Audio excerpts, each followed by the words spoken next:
Welcome to our detailed look at the landmark case, Chaves versus Gonzales. This case is a cornerstone in understanding the protection of freedom of speech and the press in the Philippines. Before I start, let me give the summary of the case. Chaves versus Gonzales, GR number 168338, February 15, 2000.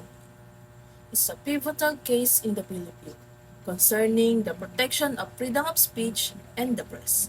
The case arose when media outlets broadcast the Hello Garza tapes, which allegedly implicated President Gloria Macapagal Arroyo in the election fraud. Secretary of Justice Raul M. Gonzales and the National Telecommunication Commission issued warning to prevent the airing of these tapes, citing national security and legal concerns. The case was brought to the Supreme Court by Francisco Chaves, who argued that the government's actions constituted prior restraint and violated the constitutional right to free expression and the press.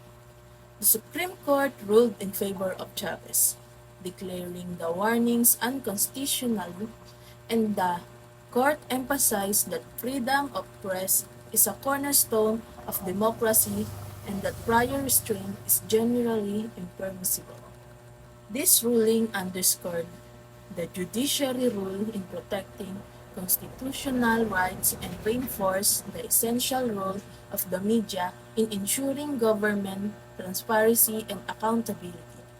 The decision in Chaves versus Gonzales remained a significant affirmation of the importance of the free speech and free press in the Philippines. Now, let's answer the 5 questions that make you understand the case. What is the case all about? This case is fundamentally about safeguarding the freedom of speech and the press. It addresses whether government officials can legally stop the media from broadcasting certain controversial materials. Especially, it examines the balance between national security concern and the constitutional rights to free expressions. Facts of the case. The facts of the case revolve around the Hello Garcia tapes. These tapes allegedly recorded a conversation implicating President Gloria Macapagal Arroyo in manipulating the 2004 election result. Following the emergence of these tapes, then Secretary of Justice Raul M. Gonzales and the National Telecommunication Commission issued warning to media outlets, instructing them to not broadcast these recordings.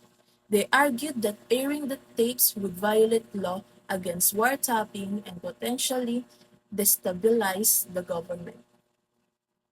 Issues in the case.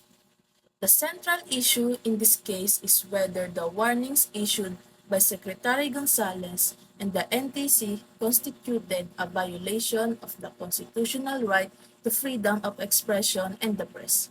More specifically, it questions whether these actions amounted to prior restraint, an attempt to prevent speech before it occurs, which is generally prohibited under constitutional law.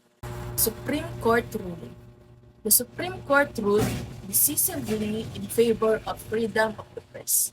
They declared that the action taken by Gonzales and the NTC were unconstitutional.